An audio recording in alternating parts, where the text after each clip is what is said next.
We discussed the scope of the ISO 9001:2015 standard in the previous lesson. This was in regards to the standard itself, and when the ISO 9001 requirements are applicable to an organization and its quality management system. Basically, who would benefit from establishing a QMS that is conforming to the ISO 9001 requirements? In this section, we will discuss scope as it applies to establishing the boundaries or the areas of the organization that are to be included and controlled within the quality management system, as well as the applicability of the ISO 9001:2015 standard requirements within those boundaries of an organization's QMS. Clear definition of the scope is vital to the successful implementation of a quality management system. ISO requires that all requirements of the ISO 9001:2015 standard that are applicable to the organization's scope be applied. However, there are exceptions. For example, Clause 4.1, Understanding the organization and its context, would be applicable to all organizations.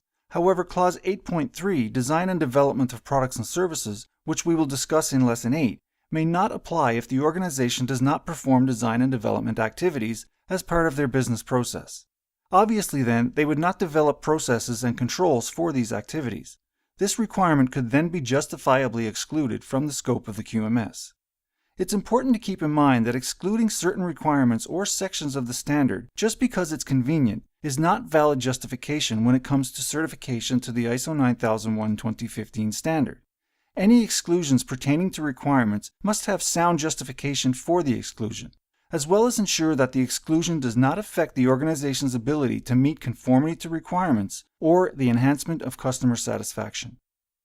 In order to effectively determine the scope of its QMS, organizations must consider the external and internal issues as discussed previously in Section 4.1, Understanding the Organization and its Context, as well as the need for organizations to understand the requirements of all relevant interested parties as referenced in Section 4.2. This information is a required input to defining the scope of the quality management system, as organizations must determine if and to what extent the QMS extends to processes developed to address internal and external issues, including risk and opportunity, as well as the requirements of its interested parties. The scope of the QMS will differ for all organizations, as there are many factors to consider which are specific to the context of a particular business. With information gathered from the implementation of processes outlined in Section 4.1 and 4.2, organizations are now much better equipped to define the boundaries of its quality management system. Referencing back to Clause 4, Context of the Organization, is a common theme throughout the ISO 9001:2015 standard, as this is essential for developing an effective quality management system. Another consideration when determining the scope of a QMS is the actual products and services offered by the organization. The organization must determine if all products and services produced will be included in the scope of the QMS, or will the scope be limited to select products and services alone and others excluded. Organizations must ask important questions of themselves in order to accurately define the scope of its quality management system. What areas of the organization should be incorporated under the QMS umbrella? Are all products and services that the organization produce going to be included or just a select few? Are all departments required to operate under the requirements of the QMS, such as finance and HR, for example? Or is the QMS scope limited to operations and production alone? Of course, it's better to make the QMS as broad as possible and include as much of the organization and its products and services as possible, but this is a decision that has to be made in the best interest of the organization. ISO 9001:2015 requires that the scope of the QMS be maintained and available as documented information, and must clearly determine and outline the boundaries of the quality management system. It must document and identify the products and services included within the scope of the QMS, as well as identify any products and services that have been excluded. This documented scope statement must also explain any justification for requirements of the standard that the organization has determined not applicable to the scope of its QMS and the requirements of the ISO 9001:2015 standard. This is required so that the scope of the quality management system is clear to all who have involvement with the processes and outputs of the QMS, not only those within the organization itself, but to its stakeholders and relevant interested parties.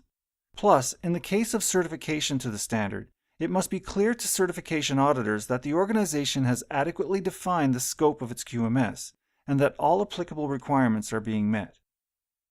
Hi, I'm Greg Peckford, founder at QCAonline.com. If you like this video and would like to know more about the ISO 9001:2015 standard, come check us out at QCAonline.com and explore the Mastering ISO 9001:2015 training program.